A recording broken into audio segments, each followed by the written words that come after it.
So for this weekend's box office, it seems like Japan is still winning despite a big heavyweight competitor coming in the form of Wonka. So if we take a look at the weekly reports, we see that it's pretty much been the same this entire week, with The Boy and the Heron securing the number one spot, The Hunger Games number two, and my favorite of the year, Godzilla minus one at number three. And the release of Wonka has definitely shaken things up, not surprisingly. So it was released here in the US on December 14th. It has already been released in some markets internationally, and I'll talk about that a little bit later. And Wonka opened up to $3.5 million. And so, more than likely, this is definitely going to be the number one movie over the whole weekend. But the reason why I say Japan is still winning is if you look at the whole cumulative numbers, and also the combination of The Boy and the Heron, which I did enjoy, and Godzilla minus one, which is absolutely incredible, really gives that whole 1-2 punch of Japan in general dominating the box office once again this weekend. And thankfully, The Boy and the Heron, it seems, is still going to be in theaters, at least right now, up until December 21st. And Godzilla minus one is one that I am really super happy that they were able to expand it to not only more theaters, but most importantly, keep it in theaters longer. So in this case, I still see Godzilla minus one in theaters up until December 21st. And so hopefully it stays there till the end of the year because, well, that's going to be great for all the movie lovers, Godzilla lovers out there. And at the same time, having things like The Boy and the Heron, Godzilla minus one, which are not even US Hollywood based movies, performing as well as they do, I think it's going to be a great thing for the market in general.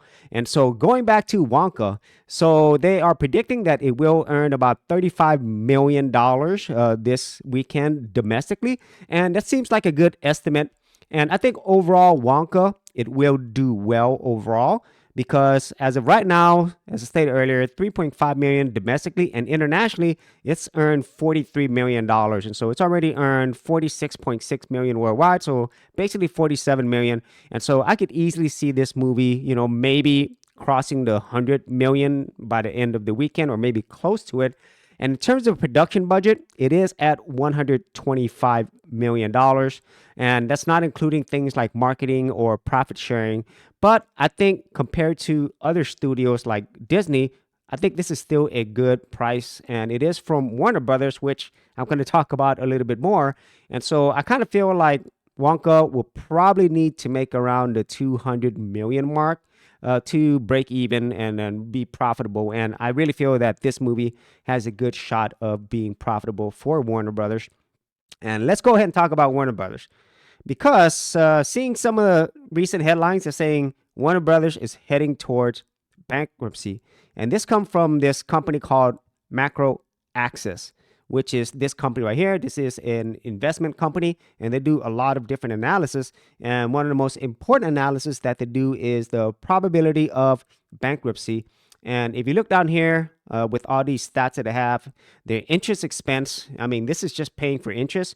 It ballooned from $648 million in 2020 all the way to $1.8 billion in 2022. And it's projected to go up to $1.9 billion by the end of 2023. And that's despite the gross profit increasing every single year. That's definitely not a good thing whenever your interest expense is that high. And then when they factor all of these and many other variables in, they're saying the current Warner Bros. Probability of bankruptcy is over 58%. So, about 58 to 60%, which is what this article is saying, that they will head towards bankruptcy. And they have lost a lot of money. So they're saying just the 3 months after after they said they lost about $300 to $500 million in 2023.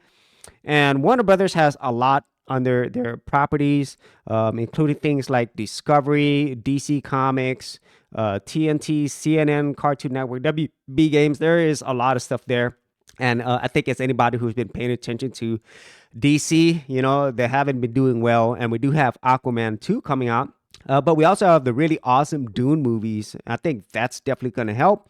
But if you kind of see everything as a whole, they've had more misses than they have hits. And, with everything combined, you could kind of see why, Warner Brothers isn't in great shape. And also, they have underperformed comparatively versus other competitors.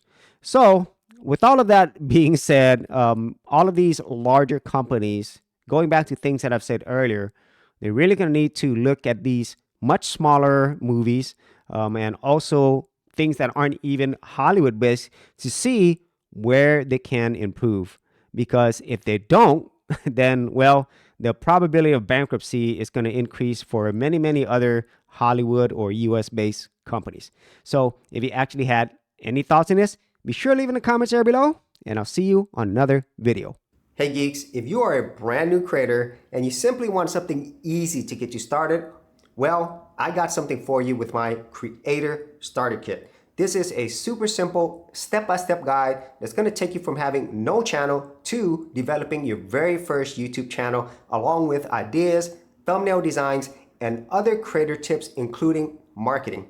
And the best part is, all of this is free. Simply head over to the link below, check out my page, and get started creating.